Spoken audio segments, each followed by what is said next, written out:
I think Hobbs' life like really recentered things for me. And we live in a world where there's like so much pressure to succeed. And I think the definition of what success is like for the most part wrong. Hmm. And I think like when you actually ask a lot of people and you take a step back and say, well, what is like really important, and it is like family and friends and time. Um, and I think that is like what people say, but it's not often how we act, and it's not often how we live our life, and time is so precious, and like you just never know. Like you never know what is going to change in an instant and how that's going to impact you.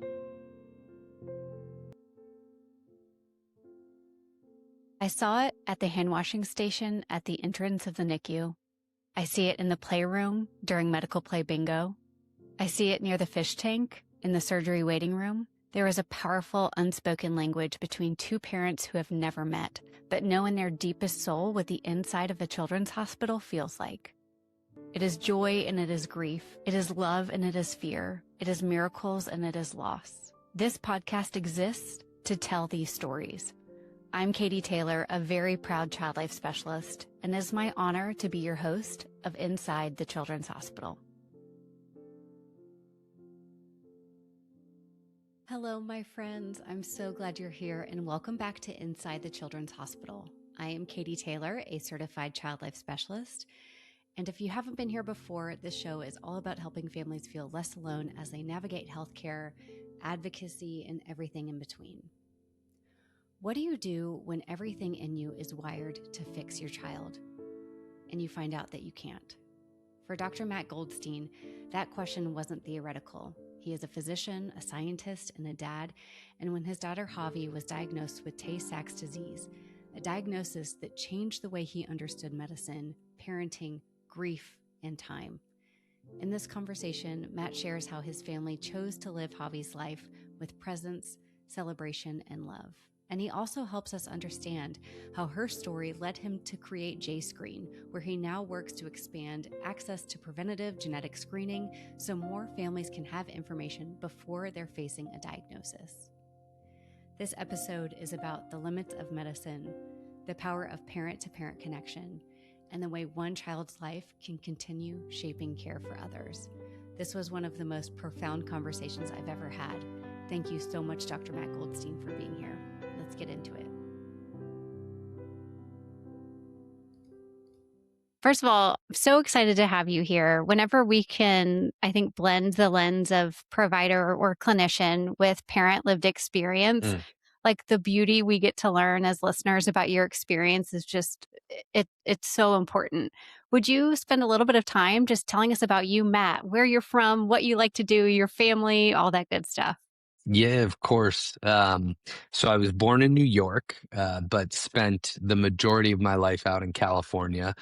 We bounced around a little bit, spent some time in San Diego, and then a few different stints up in Northern California, in and around San Francisco.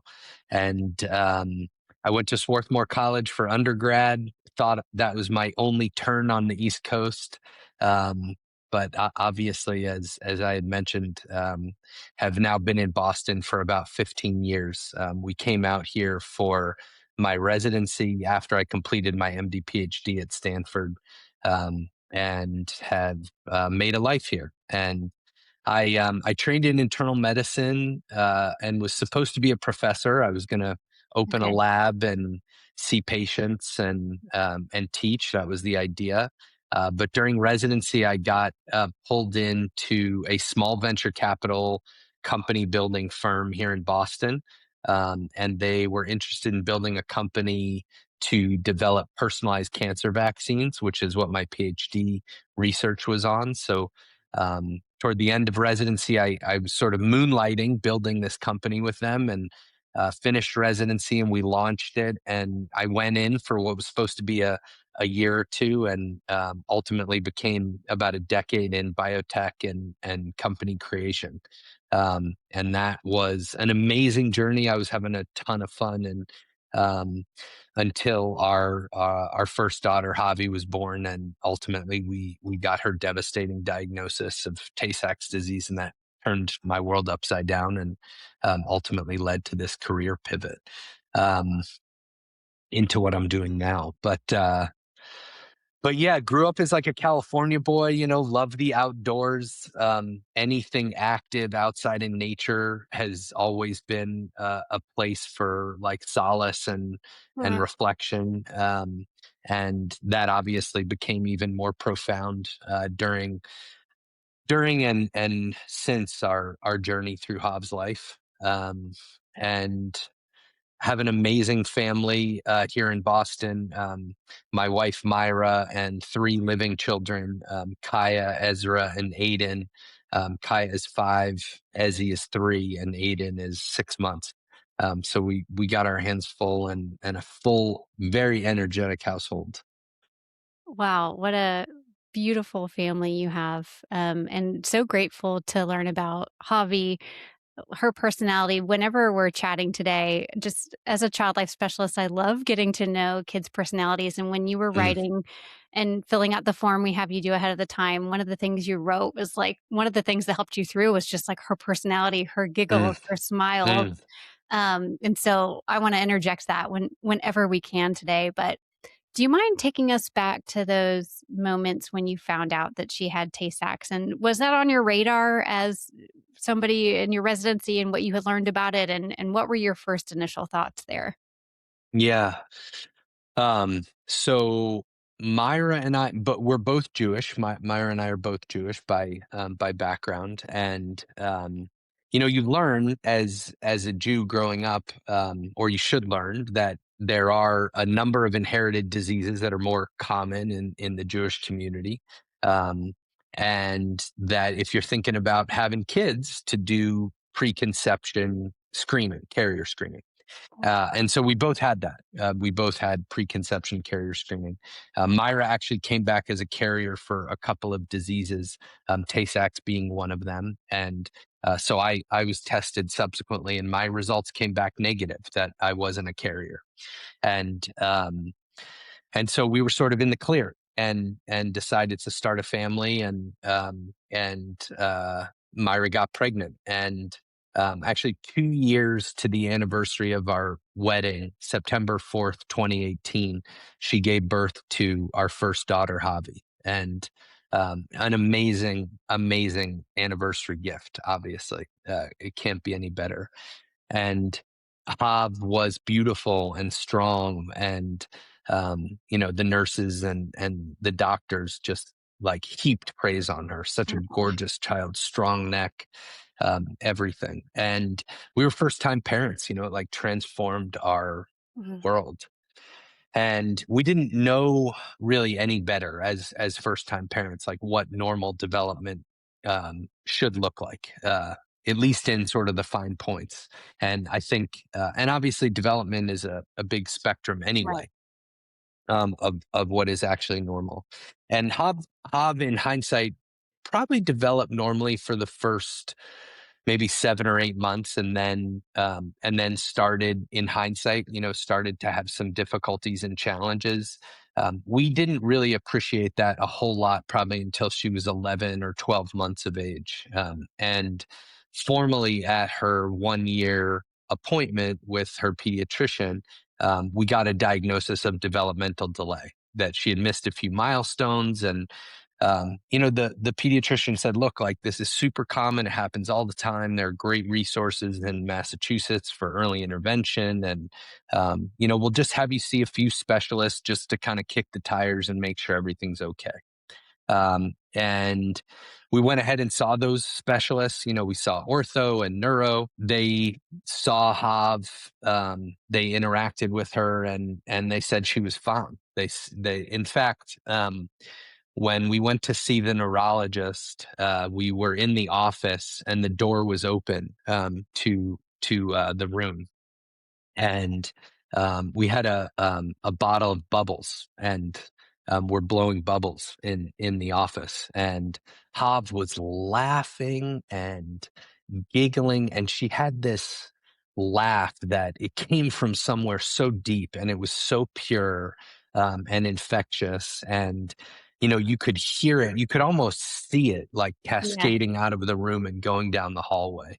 And he walked in, and I could tell the moment he walked in, he was smitten. He Yes. was captivated by her. And she was beautiful. She had just the most gorgeous eyes and the most captivating face. And I think her laugh just, got him. And he said, I see so many sick kids. I see thousands of sick kids, and Hav is not one of them.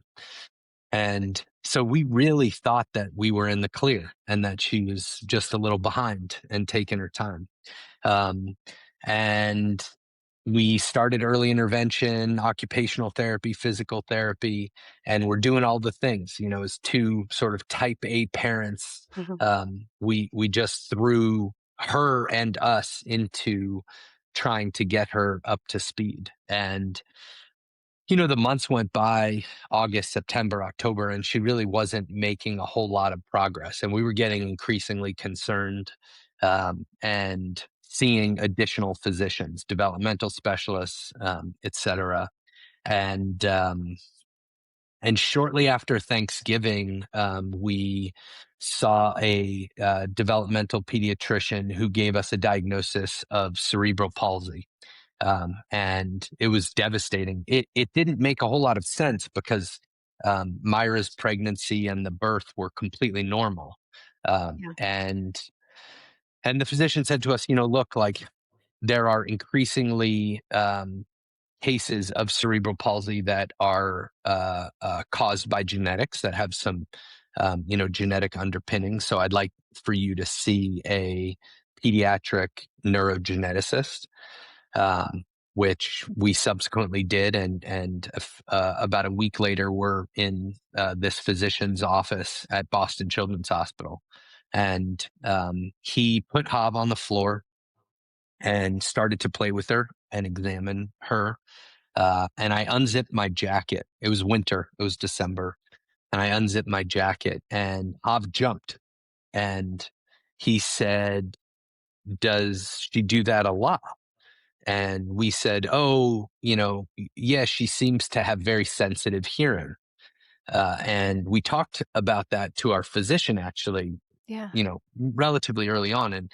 And she said, "Oh, maybe she just has sensitive hearing, and not to worry." And he said, almost in the next breath, "Have you been tested for Tay-Sachs?" Because an accentuated or enhanced startle response is a characteristic of the disease. And we almost laughed. Like we said, we were both tested. We both had carrier screening, and Myra's a carrier, and I'm not. And he wrote some notes down on a paper, and completed his exam. And at the end, he said, "Look, I want you guys to do a couple of tests, and just to make sure, and would like to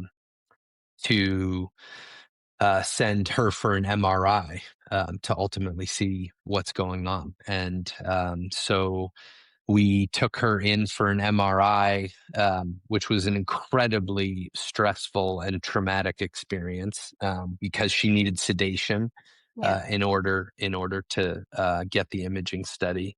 And the next day, I went back to the clinic to pick something up, and I walked to the front desk and said, "I'm here to see Dr. Sid to pick something up." And the nurse picked up the phone and dialed a few numbers in, and um, she hung up, and Dr. Sid walked down the hall, and he, put out his hand, and said, "Will you come to my office?" And I knew at that moment that something was wrong. Um, and we walked to his office. I sat down in a chair. He turned his computer screen toward me, and it was full of MRI images, images of Javi's brain. And he pointed and he said, "Here, here, here." He said, "These lesions are characteristic of Tay-Sachs disease. I'm so sorry. Jav has Tay-Sachs disease." And The rest of that day was obviously a blur. But that moment turned our life upside down.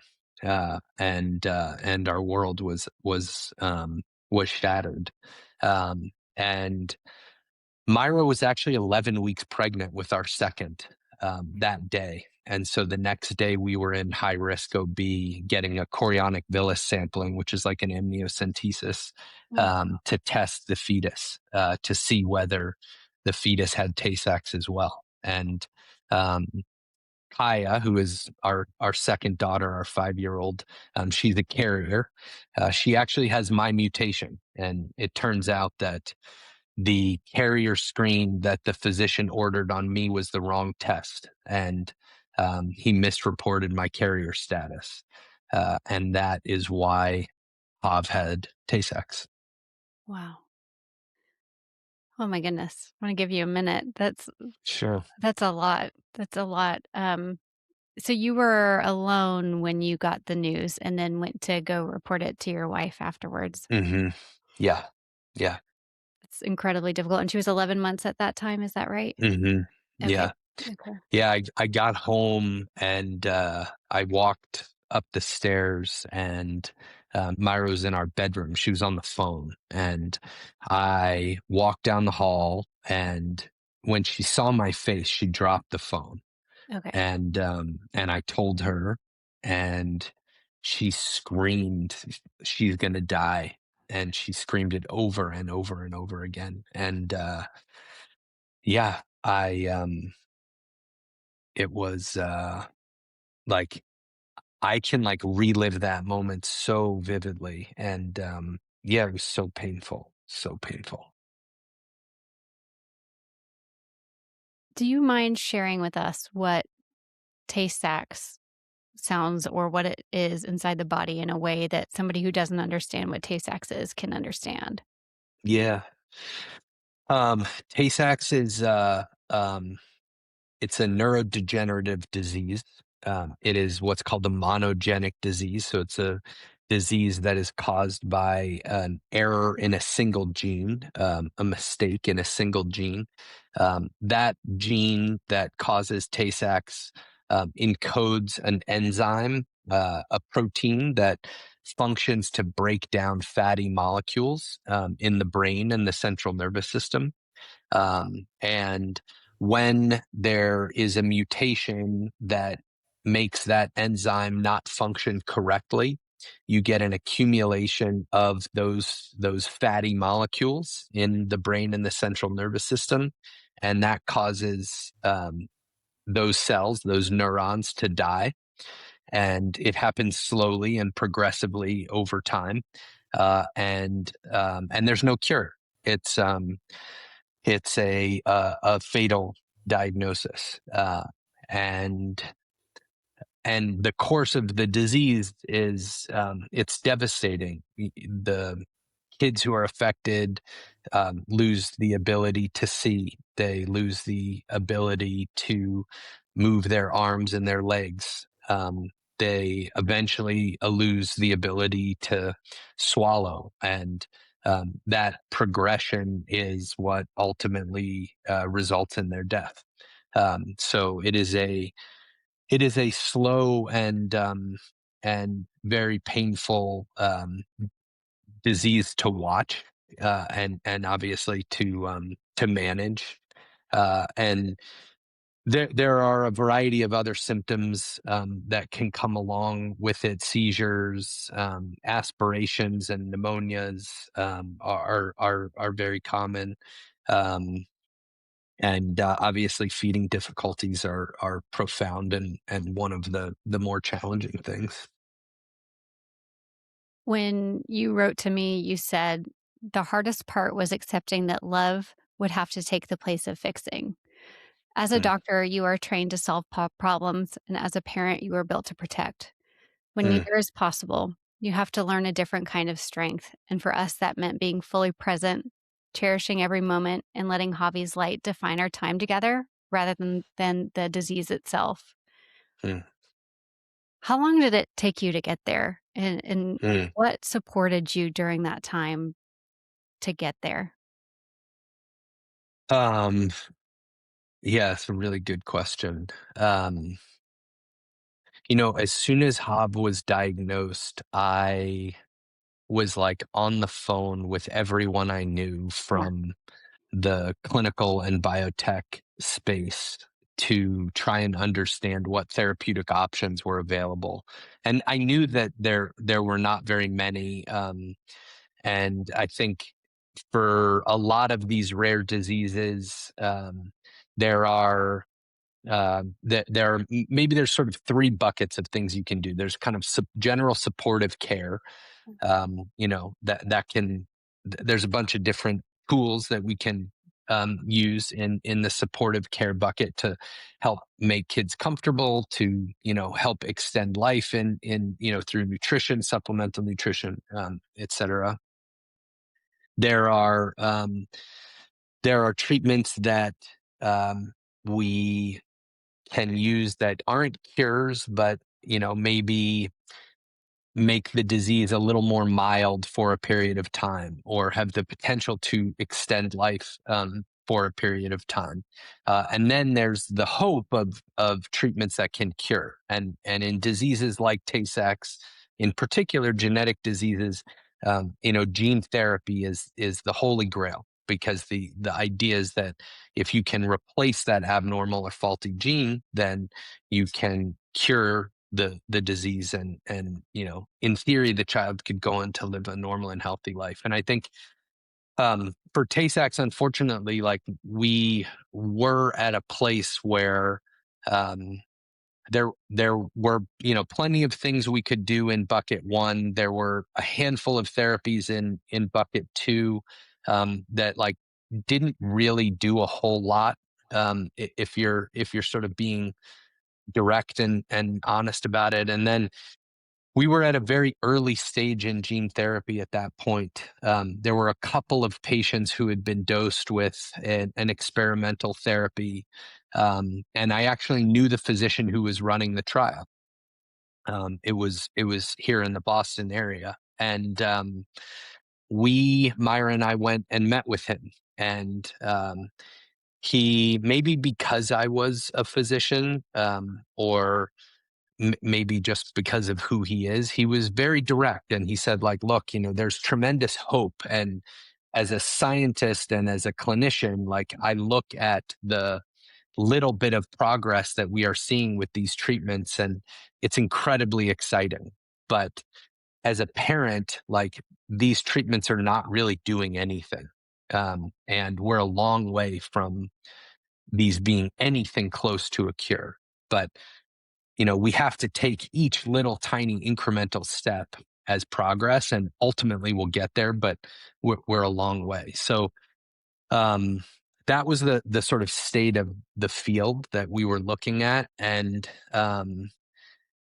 I ended up having a conversation with a physician friend, and he said to me, look, like, you could do everything or you could do nothing. And I think that is very much the medical approach to these kinds of diseases. You can do everything. You can do all the medical interventions, all the treatments, all the supportive care, all the things that we have in the medical establishment, or you can do nothing. And I think what Myra and I realized, and it was with the help of some very, very dear friends who had gone through a similar experience 20 years before us, ultimately, that we didn't see it as doing everything versus doing nothing. It was doing everything in the medical sense, or doing everything in a different way. Mhm. And we chose to do that. We chose to do everything in a different way. And that was to live Hav's life in as full and present and rich a way as possible. And, that meant traveling with her and celebrating with her and being out in the world with her, um, and not being in a hospital, and not being in a clinic and in the medical system. And it was very clear, she never spoke a word. She never said mom or dad.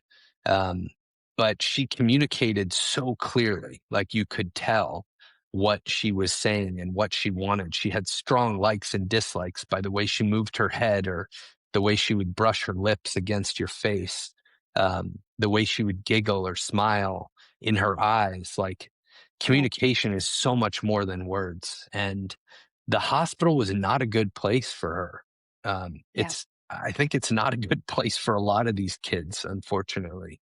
And we listened to her, like we let her guide us in that way. And I think ultimately our choice of doing everything differently was like it was the right one for us. It was yeah, it was. I don't have any regrets about that. Um, and it really did challenge like my identity as a physician and in terms of how I was trained and how I was brought up and how I think about medicine and what we do. It makes me think of the impact of palliative care. Mm, And, like, with that bucket, what you're saying is, like, that doing everything with love and support and mm, calm and resources that are available. Um, Thank you for putting it in that way. I've never heard that before. I think that's so mm. beautiful. Can you tell me about some of the things you did with Javi Yeah, post-diagnosis that yeah. really stick in your brain? So much. Well, the first thing we did, I grew up in California, and like I think that I always imagined like taking her to these places that I grew up going to, that I had such fond memories of exploring and adventuring in. And um, both Myra and I, the employers that we were working for at the time, were like super supportive and basically said, take whatever time you need. And so we packed Tav up in January and we flew out to San Diego, and we rented a huge car and filled it up with like all the stuff, and we drove up the coast. We drove up Highway 1 and stopped at all these incredible places in California, these beautiful places. And we called it our Javi moon. Mm. And we were on the road with her, staying at hotels and um, eating fancy breakfast and fancy hotel breakfast. And it was an incredible time. And she was so vibrant. Like the disease had really not like taken its toll. And we got this magical time with her in magical places. And I think she always responded to the natural world with like such spiritual connection. Like Mm. she Just like she you was so described yourself at the beginning. yeah, like you could just tell like her body would relax and her spasms would soften. And Wow. she would always turn her face to the sun, and which is something my wife always does too. Oh my gosh. And I think it was so the right place and space to be with her. Mm. So that was an amazing, amazing adventure that I like, wouldn't trade that for anything. The other thing that we did, which I thought was so beautiful and is like a focus of my wife wrote a memoir after Hob died called 57 Fridays. And in the Jewish tradition, Shabbat is celebrated on Friday night.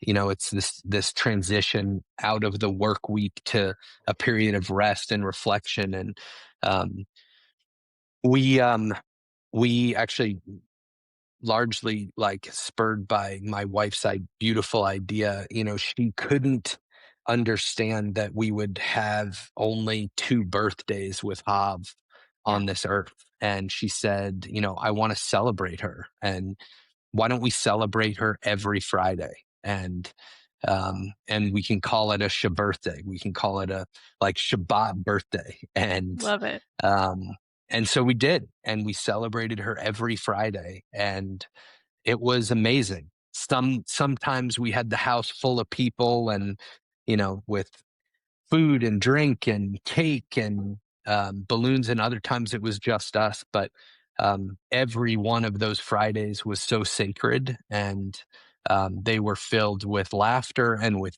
tears and with music and with all the things. And that was such a powerful way to live and to exist with her. And we had 57 of those. And that's the title of the book, obviously. How is Javi alive with you all right now and with her siblings? How do you celebrate her Mm, now? yeah. Well, we still celebrate her birthdays every Friday. Um, and she's in photos all around our house, everywhere. We talk about her with the kids. We keep her super present. Um, um, Purple is her color. Like, she wore a lot of purple. She looked beautiful in purple. And so that is a very common color in our household. And I think we talk about her with our kids of that, like, she's in our heart. We keep her in our heart, and they are like they keep her very present. It's like really amazing. Um, maybe this was actually now like maybe 6 or 9 months ago, but um, I was putting our daughter to bed, and I leaned down to give her a kiss, and there was a little spark, a little static electricity between our lips, and we both jumped, and she said maybe that's Hav, like, Yeah. coming up and being here too. And it, like, obviously crushed me, but it's like so beautiful that they keep her as part of them. And Kaya and Hav overlapped by 6 months, so even though she doesn't have the memories of that time, like, there are photos of them together. And Oh, I'm sure um she loves that. yeah. Yeah. Yeah. So yeah, we keep her super present. Like, she is part of everything we do. And obviously has been a big inspiration for my work at J Screen and for Myra's work in writing the book, and now at the organization that she started and runs called Emotion. Yeah, I absolutely wanna get to that and hear all about it. I have one more question, and it's really, the reason we started this podcast is because the parent connection, parent to parent, is almost as important as the medicine that you give your child. Yeah. And was there a Tay-Sachs community that you could reach out to and, really pull from during that time? Yeah. There the National Tay-Sachs organization is an amazing organization. I actually sit on the board now, and they do a lot of things, but their family services and support is just incredible, and it is really like the crown jewel of the organization, and has been for the past 65 years of the organization's history. For us, Hob was diagnosed right before COVID, and so it was like in some ways for us, like, COVID was just a bizarrely wonderful thing because it meant we got to be home with her Yeah.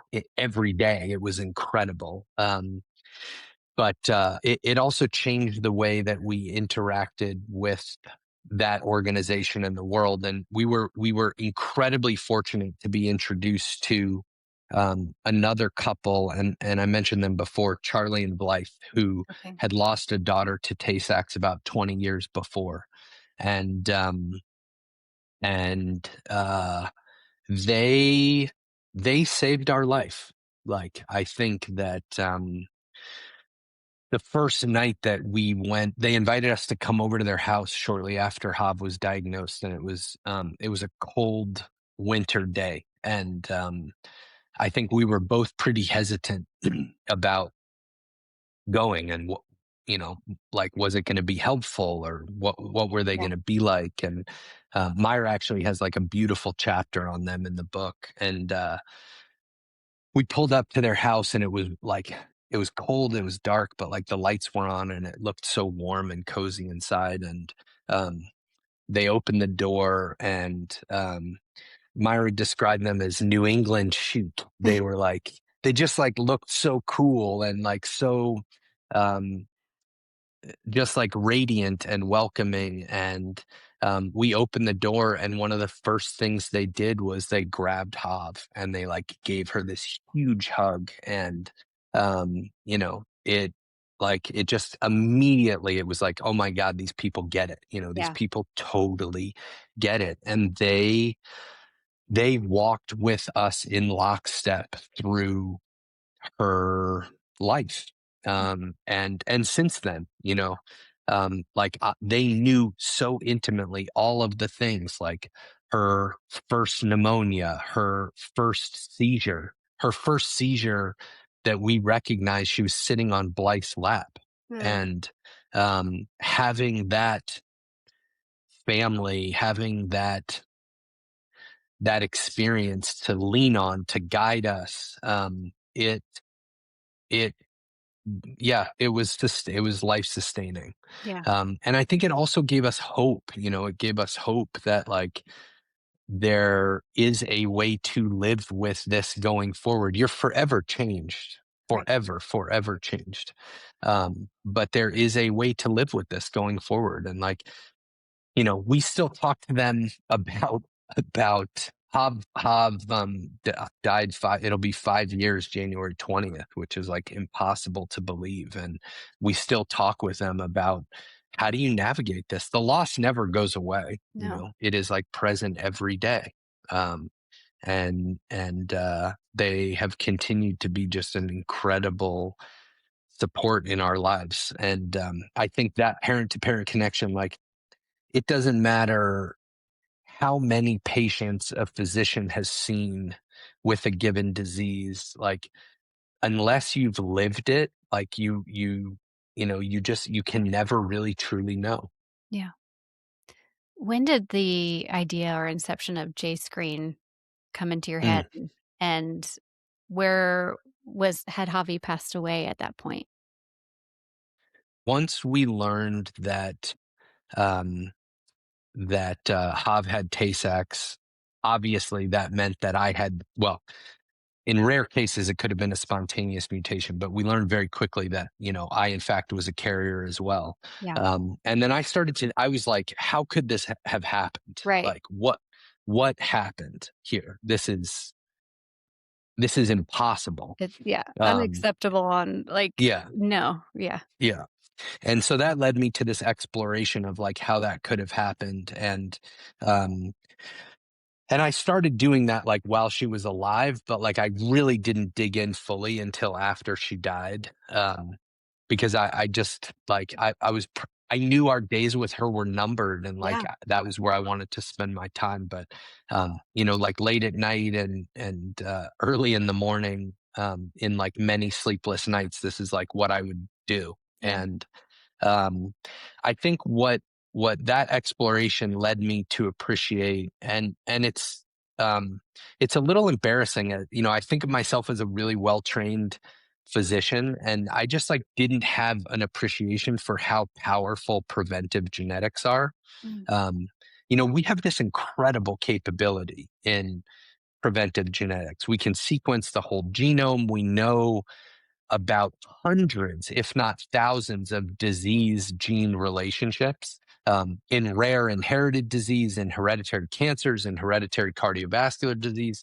And we can identify risk like early, in some cases before a child is even conceived. yeah, And we don't use it in medicine. It's pathetic. It is really, really shocking. And I was deeply disturbed by that. And um the sort of short story is that in the course of that exploration, I came across JScreen, which is this organization that actually had been around since 2012 and provides education and access to testing and support to and through the process in a really high touch, comprehensive way, to make sure people know why they need testing, to make sure they get the right test, to make it easy to do that. It's actually a kit that comes to your house. You don't even have to go to wow, a clinic. And then support through the process and understanding the results and what does that mean and who do you see. And I got introduced to their executive director and chief operating officer, and I said, how come I didn't know about this? Yeah. Like, this is amazing. How come I didn't know about this? How come my physician didn't know about this? And, they said, look, like, we've been trying to grow and it's hard. Yeah. Um, and so I ended up advising them informally for about a year and working on sort of a growth plan with them, trying to kind of take some pages out of the company building book that I had learned in my well, I guess then current career. And that ultimately led to a conversation with Bernie Marcus. Bernie Marcus was the founder of Home Depot, and his family foundation was the major funder and actually had helped launch JScreen in 2012, 2013. Wow. And I flew down to Atlanta and met with Bernie and the team. And this was in July of 2023. And we talked about the sort of idea for growth and how we would pursue that based on all this work we had been doing. And Bernie said, look, he said, I will give you a 2-year grant to try and transform this organization, but you, Matt, have to come and run this full time. And I was at a small venture creation firm with a couple of buddies, and I called them the next day and said, I'm going to go do this thing. Yeah. And that was end of July 2023, and I started September 1st.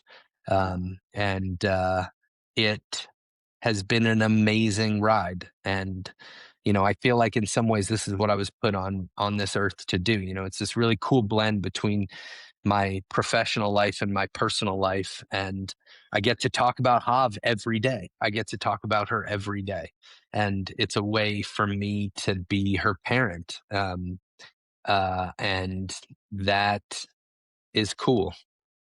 Who needs to know about J Screen and what do you want to tell them right now? Yeah, I think, ultimately, like, we aspire to provide world-class preventive genetics to everyone everywhere. Um, there are obviously certain populations of people, certain ethnicities and backgrounds that are at higher risk for certain diseases. But every population has its genetic issues, Yeah. and unfortunately, like, we're actually not so good at knowing what our genetic ancestry actually is. Right. um, and so ultimately, like, this is one of the most powerful tools we have in medicine, maybe second to vaccines. And I know vaccines are like a little bit of a charged topic these days, but We can talk you about know them s- here. yeah, You're safe. but like, second to vaccines, I think preventive genetics are the most Wow. powerful tool we have. Yeah. We can prevent disease. And I'll give you just a personal example. Like, after um, Hob died, and Kaya was obviously conceived naturally and is a carrier. We decided we wanted to have more kids, and there's a risk knowing that we're both carriers to conceive naturally, and so we chose to do IVF. Yeah. And there's a technology in with IVF called pre-implantation genetic testing, where you test the embryo before you implant it, so you can see what the embryo has, whether it's a carrier, whether it doesn't carry either, whether it's affected. And Ezra, as an example, he doesn't carry either mutation. Doesn't carry my mutation, doesn't carry Myra's mutation. So Tay-Sachs is gone from his lineage. It's Wow. gone. We have eliminated that disease Amazing. from his genome. That's incredible. It's wild. And there is no medicine out there that can beat that. Right. None. And why we're not using this it's not expensive. This is not an expensive thing to do. And it's not something you have to do like every 6 months or every year. Yeah. Really, like, you do this test once Right. and you have your genetic information. As the science gets better, we can go back and reanalyze things. But in theory, like, you really should only have to do this test one time, Yeah. and and uh, and then take the steps necessary to act on those things, whether it's an inherited disease that you could pass to offspring or a hereditary cancer. Um, Right. and that is what our healthcare system should be doing, focusing on prevention and getting in front of and ahead of disease, as opposed to the disease care system that we live in today. So I think, the short answer is that I encourage everyone to think about preventive genetic screening, Yeah. whether they're thinking about starting a family, whether they're thinking at some point about starting a family, or, whether they're at a point in their life where, they may be starting to worry about cancers or cardiovascular disease or other diseases. I think this knowledge is so powerful, and something that everyone should really be aware of, and at least take a look at.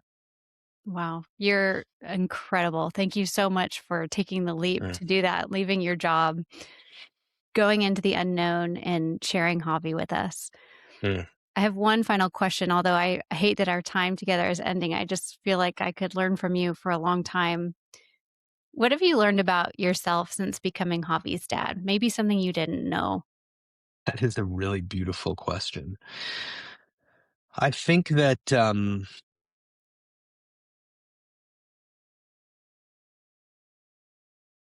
I don't know if this is necessarily something that I didn't know, but I think Hobbs' life really recentered things for me. And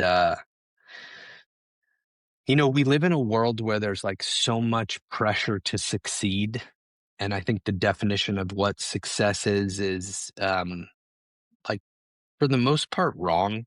Hmm, And I think, like, when you actually ask a lot of people and you take a step back and you say, well, what is really important, and it is family and friends and time, um, and I think that is what people say, but it's not often how we act, and it's not often how we live our life. Um, and and time is so precious, and you just never know. You never know what is going to change in an instant and how that's going to impact you. And there's not much that I regret about Hobbs' life. I think we lived it so beautifully and so fully, and we listened and followed her so much. But if I could go back and change anything, it would be how we lived her first year, because we lived her first year like it was an ordinary year. hmm, Um, and under the assumption that she was going to have a long life, and we were going to be able to parent a living child forever. And what we should have been doing was living that year like it was an extraordinary year, um, because it was. But the truth is that every year is an extraordinary year, and and that is really how we should hold this precious existence that we have. Um, so I think that, among many things, is one of the things that I think I learned from Hav and from our time with her, hmm. and try to hold on to today, every day. Yeah. It's not easy to keep that at the forefront with the world that we live in. Yeah. So thank you for having us slow down and remember Mm, that. I think about that a lot. Like the been doing this podcast for 8 years and the beauty of each conversation and what it mm, gives to me, to the person speaking it, and to the person listening. Like that is success. It doesn't matter mm, where we end up or what we do. Like this is the existence of connecting to one mm, another and learning about beautiful people like Javi and yourself and Myra and your amazing mm, family. Sorry about mm, that. Thank you mm. so much Thank for you. your time today. jscreen.org, 57 Fridays. What else do we need to know? Where do we go? Yeah, jscreen.org is great. 57 Fridays is Myra's book, and her organization, it's emotion-mc .org, is an incredible organization. She's doing unbelievable work, and And so for, people who are grieving, primary grievers, secondary grievers, the communities and the tools that she's building and creating a lot of them came out of our experience Yeah. and like what we went through and what we found to be helpful and what we found not to be helpful. Yeah. So she's another tremendous resource as well. Sign me up. I want to hear about all the things. Is there a particular Tay-Sachs day or awareness or month or anything? Yeah, actually, by pure serendipity, September is Tay-Sachs Awareness Month, Okay. which uh, aligns well with Hav's birthday. Okay.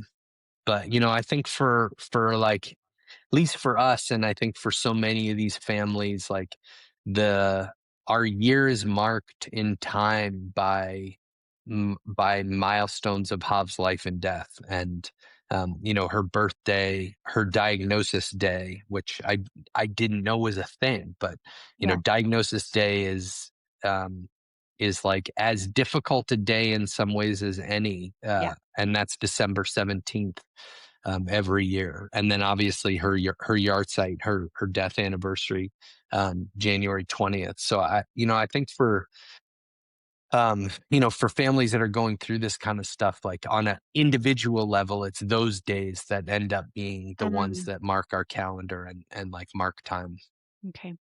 Well, thank you so much, Matt. What a pleasure to meet you and know you. No, likewise. And I look forward to hopefully having our paths cross at another Be point, but can't great. wait to share this. Thank you so much. Thank you. Yes, Take care. you too. For those of you who are joining us today, I am not a doctor. I'm not a therapist. I am a child life specialist. And the suggestions and tips and resources that I talk about with parents on this podcast may be great for you and they may not be right for you. So, the most important person you can talk to about getting support is your care team, your doctor who knows your story and your child's story. So, regardless of maybe what I mention or what other families mention here, we're not licensed therapists, we're not doctors. We're having a conversation about what the parenting journey has been like. So, please keep that in mind as you listen today.